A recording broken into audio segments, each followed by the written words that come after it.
There are two positions in fantasy football that often are just not talked about at all. We already went through the kickers, and I was very brief about that. But defense is another one. And the reason why is because most people attitudes towards defense is, well, I'm just going to pick the defense who's playing against a terrible offense, and I know that they're going to do an amazing job. That's most people. That's not what I do. I do like to cycle defenses if it's like a defense, the second defense I have is laughable or just not worth holding on to.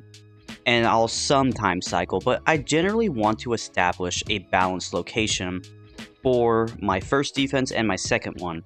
And I tend to kind of just take defense, and maybe it's just because of my fantasy league specifically. I know most leagues start at 10 points, mine starts at 35 points, which is just ridiculous rules, but I love it.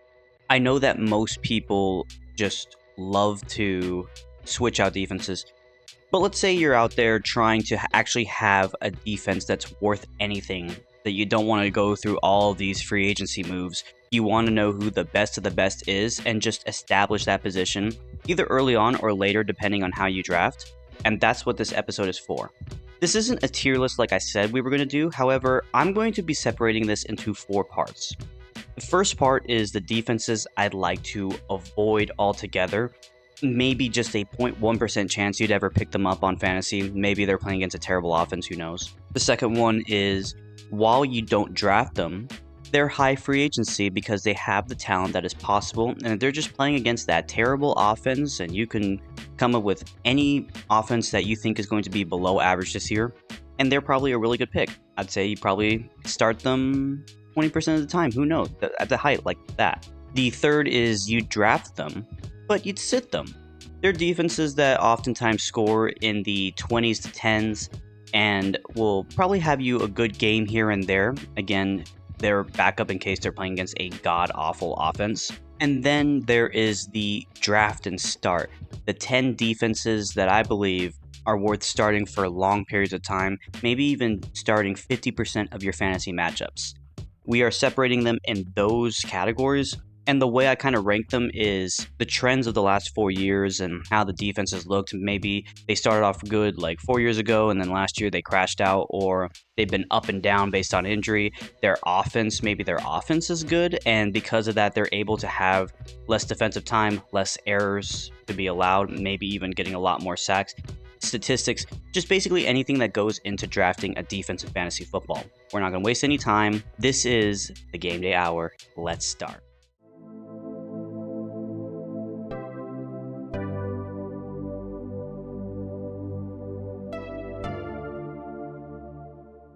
The 5 defenses that I would like for you to avoid in 2025 include the Tennessee Titans, the New England Patriots, the Carolina Panthers, the Las Vegas Raiders, and the Jacksonville Jaguars. Starting with the Titans. The Titans in 2021 had a top 10 defense having over 10 points per game, but then 2022 through 2024, they've just been plummeting. They were 20th ranked 2 years ago. Last year, they were the 4th worst defense on fantasy football. Cam Ward is there, and I think he's going to do an amazing job in the next few years as long as they continue building around him. But as it stands, I don't see the offense going many places. Therefore, the defense is going to be out there a lot. And because of that, that's something that is going to be, you'd want to avoid that if you can. Maybe Cam Ward blows up this year and this becomes a changing point, but if I think what's going to happen with Cam Ward is going to be a shaky first year because it's with the Titans, then I'd probably avoid this defense altogether. They have some flashy names, but not a lot.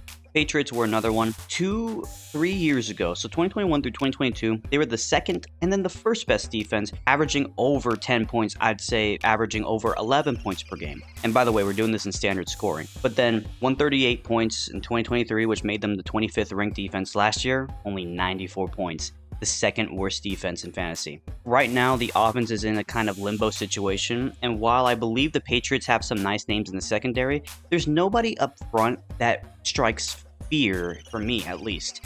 I don't think they're going to get a lot of sacks. I don't think they're going to get a lot of stops, and the offense, though they have some nice pieces, are going to struggle a little bit, and the Patriots will be on defense a lot more. Therefore, they have a lot more error to run into. And again, they're in a really tough division with Miami and Buffalo and potentially even New York starting to have way better offenses for this year, especially Buffalo and Miami without question. So New England, again, trending in the wrong direction. probably want to avoid. In the case of the Raiders, they had one anomaly season, that was 2023 with 183 points, which made them 6th overall. That was a good year, but other than that, 29th, 31st, 30th, yeah, no. This is a team you want to avoid.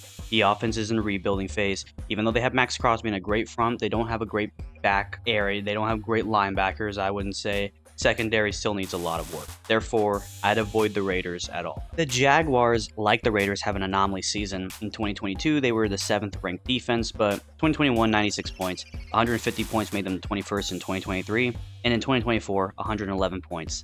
27th. This is a team that, though they did make a move getting Travis Hunter, and they have some nice pieces up front, the offense needs to prove itself. And when you watch that offense last year, albeit Trevor Lawrence was injured for like a good portion of the year, this is a team that has a cautionary tale. They're in a division with a Indianapolis offense that could be getting better.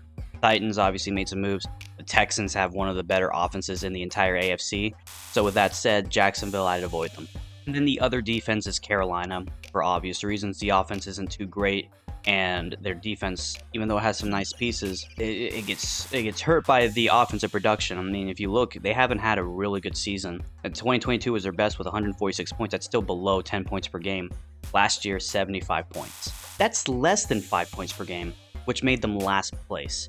So with that, yeah, no. Carolina, what it needs to do is have the offense established, keep the defense off the field. They're going to do that. Just maybe they'll have a better defense. But even with that, I'd still avoid them with all costs. Most teams draft defenses to play against the Panthers. So cautionary tales, do not pick the Panthers.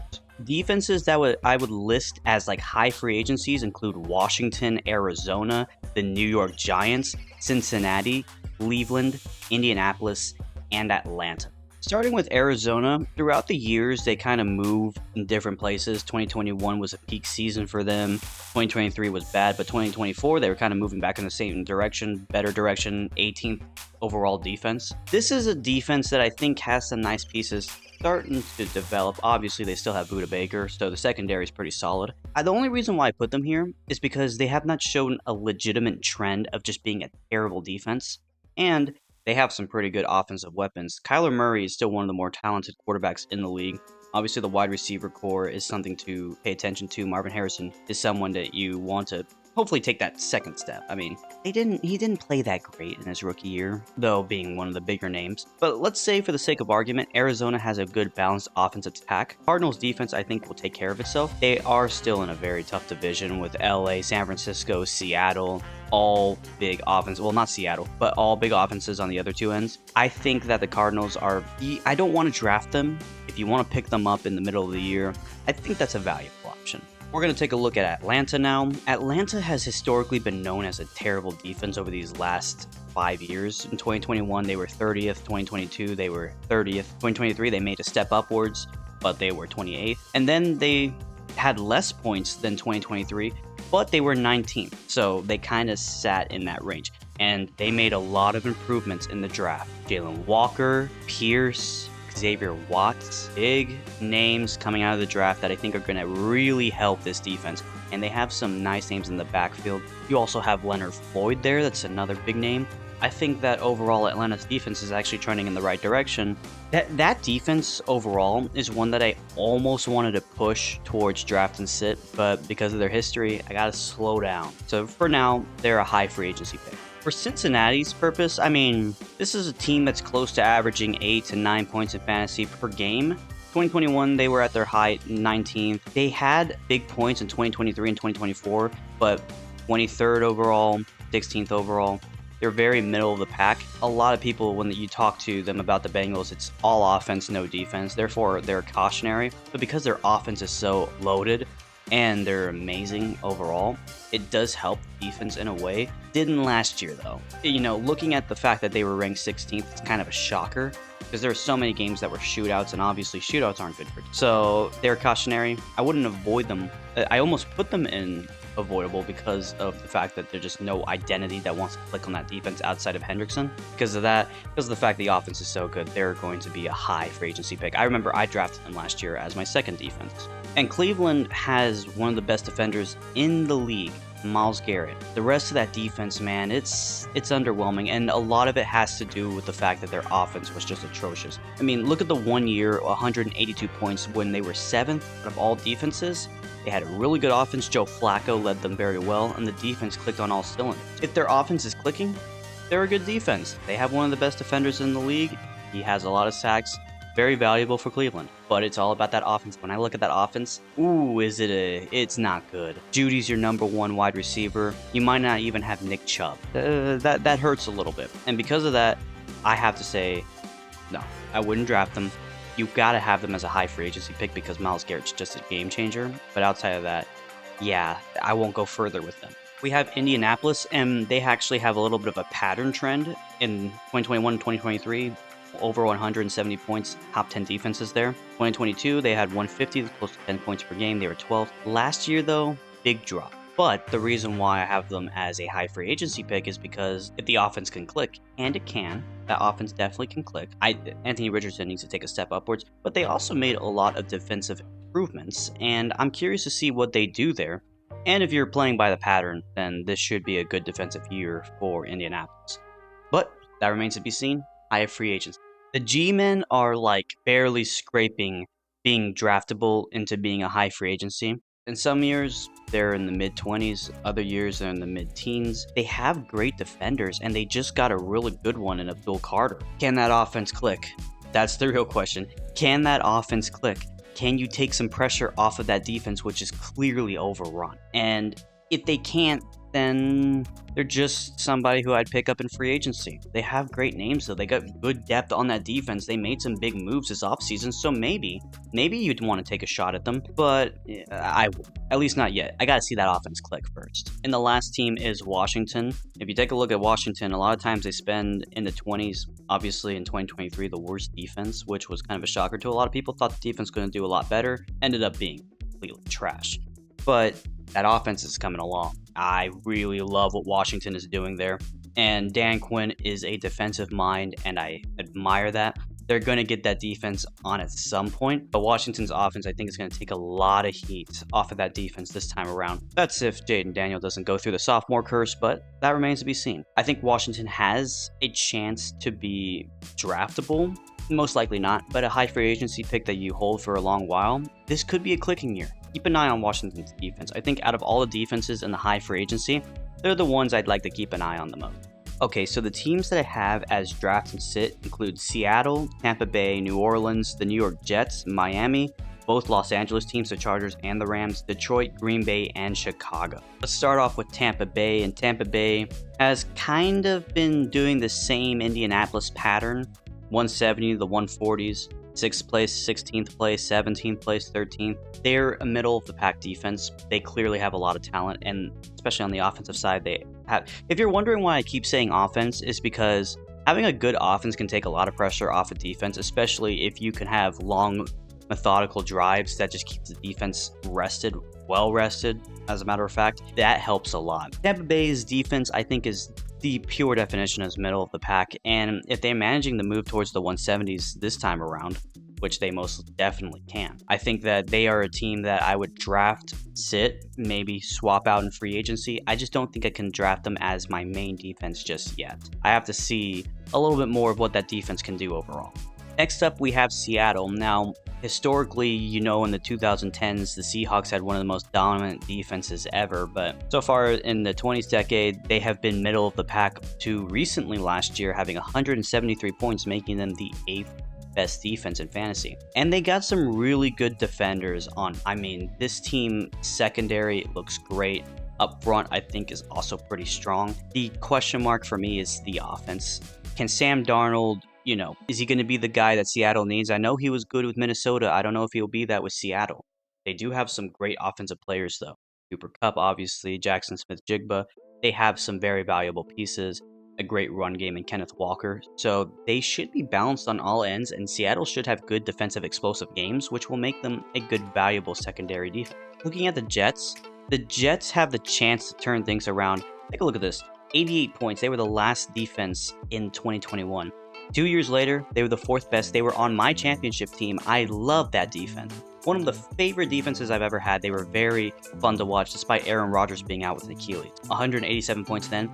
Last year, they lost Robert Saleh towards the beginning of the year. Had to switch coaches. They lost their defensive coordinator, so the defense took a hit. But now Aaron Glenn's here.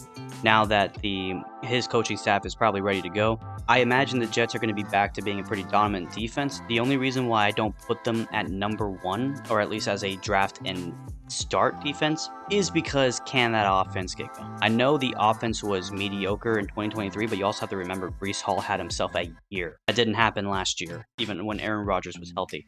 Can that defense switch things around? If so, I think that the Jets can be a draft and start. For now, they're draft and sit. The Saints have always had a pretty consistent defense. 2021 was the peak. Actually, that in 2023, but the position rankings were different. 175 points. But then they would have off years, 145 points in 2022, 130 last year. To be fair, they dealt with some pretty nasty injury, and it didn't go so well. That year for the Saints, it started off so promising, fell apart. The Saints defense you have to keep as someone you would draft but sit. They have the pieces there. Cameron Jordan's. They have what it takes. Therefore, I keep the Saints at the secondary defensive position. Miami's defense is doing that pattern thing again. 189 points in 185 other years, 2021, 2023, making them top 5 defenses then. And then 26th in 2022 and 26th last year. I think what it was last year, you lost Tua. You lost basically your offensive motor. The defense had to take a lot of pressure and went through a gauntlet during that time. Miami had to spend a lot of time trying to catch up, but just early on, it didn't look good for their defense. Therefore, it hurts to have for fantasy owners. Therefore, if I'm Miami, you want Tua to stay healthy. You want to keep Tyreek Hill. You want to keep that offense intact. And if that offense can get going, makes life a lot easier. You'll probably see Miami hop over 180 again if that's the case. If not, then I think that their scoring could somewhere be in 150s to 160 range. That's close to being a draft and start defense. I think that because they have these off years and you just don't know if Tua's going to stay healthy, that's why I'd say draft and sit for now. Ever since Aaron Donald left, this defense has been looking for its identity, but it struck gold. Jared Verse looks very promising in my eyes. Look at this. 158 points after spending years under 150. That was 12th place last year. They did make some more improvements to the defense. I think that they are going to do a really good job this year. The offense, you lost Cooper Kupp, but you did get Devontae Adams. So you still have a pretty solid offense overall. I think that they have a pretty balanced attack, and Jared Verse is going to take another step up this year and is going to be one of the prime defenders. That's actually one of my predictions. I think the Rams deserve a mention or a nod to having a defense you'd want to draft. On the other side of that, you have the Chargers. 114 points in 2021. But over these last few years, they've been trending upwards. Now, they're ninth. They had a really good defense under Jim Harbaugh. It's great. Why aren't they a starter? Well, it's simple. I've been saying this the entire offseason and been criticizing it. It's one person, it's Joey Bosa. Why they lost Joey Bosa, I have no idea. I wish they kept. And because of that, I do think their defense is going to take a step back. They still have Khalil Mack. They still have a pretty good secondary. And they have a really good head coach that has made the defense a lot better. But I think that because of the loss of Bosa, they're right there. They're like, it's super close. To them, I want to draft and start them too. I want to draft and just sit. So I'll just lean towards sitting them now. Plus, there's so many great defenses in the draft and start position that I can't wait to get to. I have Green Bay in there. They kind of move up and down. I mean, they're pretty consistent, over 150 points per year, but this one was hard because Green Bay is very consistent defensively. Now, are they there in the biggest moments? One can argue no, but they're always a prime defensive team to have. And since they weren't the number 1 team in their division, they're number 3, better odds at winning this year, better schedule. I think their defense is going to shine a little bit more. And they could have actually done better with defense. They went Matthew Golden in the draft, but it's whatever. I think it's the fact that they went really hard on offense kind of early in that part of the draft that I don't think their defense improved too much. That's why I'm kind of keeping them right there. But if you are somebody who drafts and starts them, I'm not going to judge you. Again, like the Chargers, right there. Next up, you have the Lions. Now, the Lions spent a lot of time being towards the bottom of the list and jumped to top 10 last year, but here's the big kicker. Glenn is gone. Despite the fact that defense has a nice secondary, Aiden Hutchinson should be back, and I think that they're going to make a lot of great moves as far as just setting up a great... I think that they have one of the best coaches in the entire league. I think that the Lions, overall, their defense is going to be great. Can they replace Glenn with somebody better or somewhere in that same area? So, yeah, draft them. Most likely we're going to sit. Offense, though, is going to take care of itself. Next up, we have Chicago. Chicago has kind of sat in this weird middle zone, except for 2022, they suck. But last year, they took a lot of steps upward. Their number 11, their defense early on was just powerful. That was part of the reason why they had a really good record, but then it fell apart. The offense really couldn't get much done. This is a make or break year, mostly because you're hearing all the stories coming out now about Caleb Williams and just how cocky he is. I think that he has a big sophomore season coming up. He needs to prove himself. Obviously, he's going to be under the gun this year in the media. But the defense has a lot of great pieces overall. The offense should get better, theoretically, under Coach Ben. I think that they can. That remains to be seen. If they can, the Bears are most likely a team I'd start. But we'll see how that goes. Now, we have the teams that I would draft and start. And they include the Baltimore Ravens, the Buffalo Bills, the Dallas Cowboys, the Denver Broncos, the Houston Texans, the Minnesota Vikings, the Philadelphia Eagles, the Pittsburgh Steelers, Kansas City Chiefs, and the San Francisco 49ers.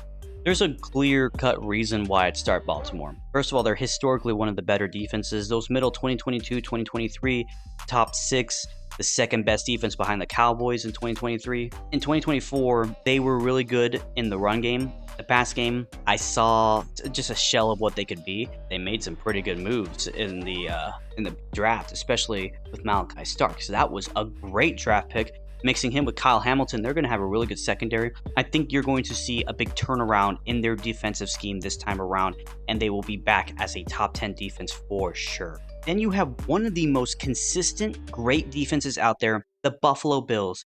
4th place, 5th place, 3rd place, 6th place. For 4 years in a row, they have been a top 6 defense. And now they got Joey Bosa to go along with just an already overperforming defense. And Josh Allen having that big contract. You already know he's going to move up and down the field. He's one of the better offensive players in the entire league. Buffalo's going to be one of the better offensive teams. Defensively, they made some big upgrades. And I believe that this is going to be one of the best well-rounded teams. They're probably... I'm going to say it. Of all the defenses, they're number 1 on my list. Right now, they're number 1. Now, the Cowboys is one that's going to be very controversial. Hear me out. For 3 years in a row, over 200 points, 1, 2, or 1. They had a bad last year. I think that Mike Zimmer hurt a lot, but if you're keeping a lot of your defensive core, made some big draft moves. Getting Donovan from Boston College. I think that overall, the defense... If Eberflus can actually be good as a defensive coordinator, unlike he was as a coach at Chicago, I think that with the amount of talent that Dallas has and the fact that they could just go on runs, getting so many interceptions with Deron Bland or Trevon Diggs, and just being able to succeed up front with Michael Parsons, I believe the Cowboys can be back as a top 5 defense. It's going to be very interesting to see what they do, and can that offense step up? They did make some big pieces. Obviously, George Pickens was picked up in a trade a couple weeks ago. This is the moment the Cowboys can be back high up in the fantasy defensive rankings. And then here's Denver. This is the shock in my opinion. I know I put Buffalo at number 1. There's 2 other defenses that I would really highly consider putting in that spot. Denver's one of them. Look how bad they were beforehand and how mid they were. And then take a look at 2024, 220 points. Why did they have so many? 63 sacks. They had 5 defensive touchdowns.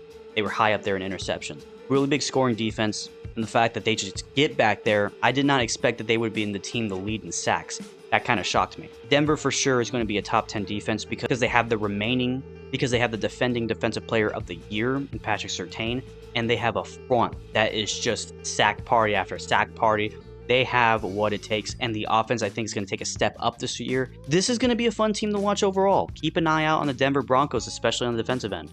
Put Houston up there, they're trending in the right direction from being a bottom 6 or 5 defense to 14th in 2023. 2024, they were top 10. They have some really good pieces up front. I love that front core.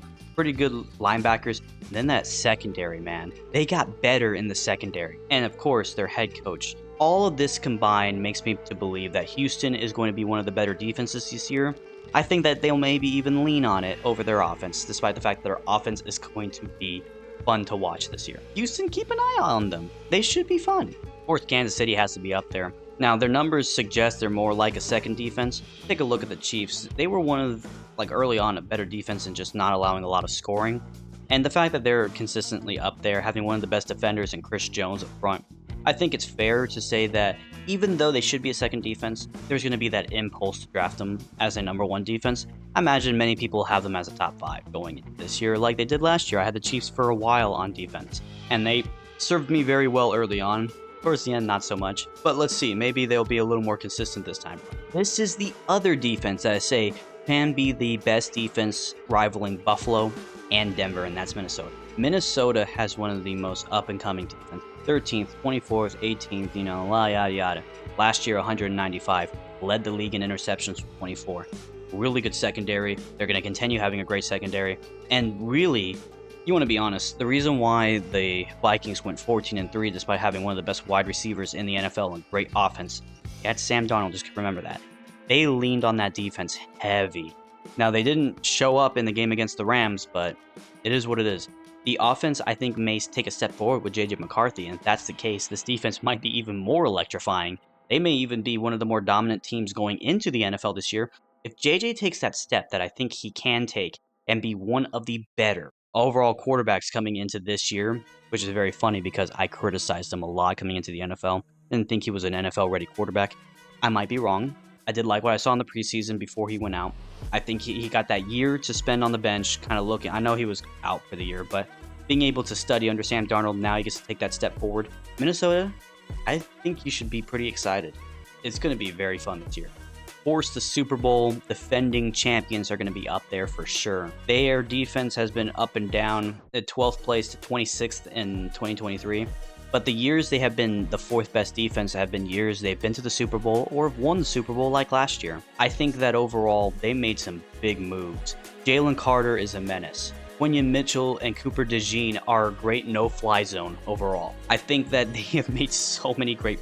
And then they drafted the Alabama linebacker. They have a really balanced defense from the defensive line to the linebacker core to the secondary. I think they have done an incredible job at rebuilding in the draft.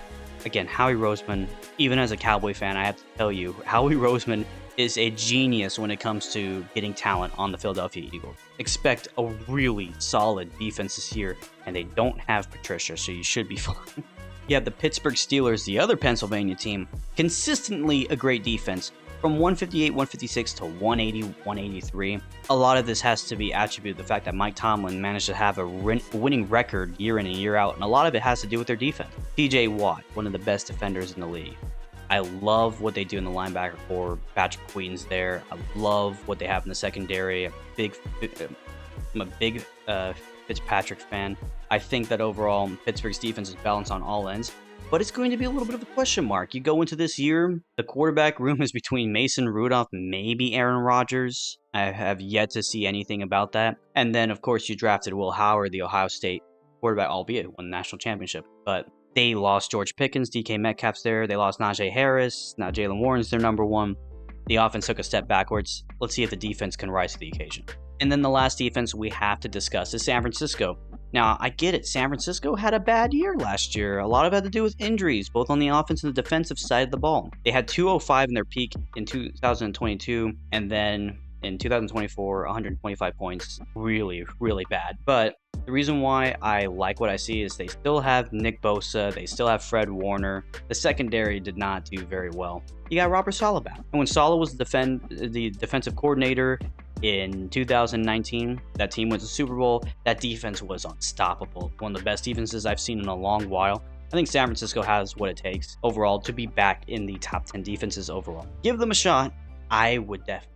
And that'll do it for today's episode. I didn't go tier list because I thought this was a better way to do it. Overall, I am one that kind of likes defenses in fantasy football. I know most people don't. But if you do, I hope this video informed you very well for your fantasy draft. This is going to be my last video for the next 2 weeks. Obviously, I'm going to be having a moving cycle. So I'm going to try to set up a few things and get ready for these episodes coming up. The next one will be about the tight end position, which should be pretty fun. Anyways, if you enjoyed today's episode, please leave a like, comment down below, and subscribe, and go follow me on all my social medias. And by the way, just had a short that jumped over 1,600 views, being my most viewed short ever, which is kind of crazy because I was literally talking about blocked field goals. But anyways, you guys have a great day. Take care. I'll see you in a bit. Thank you. Have a great day.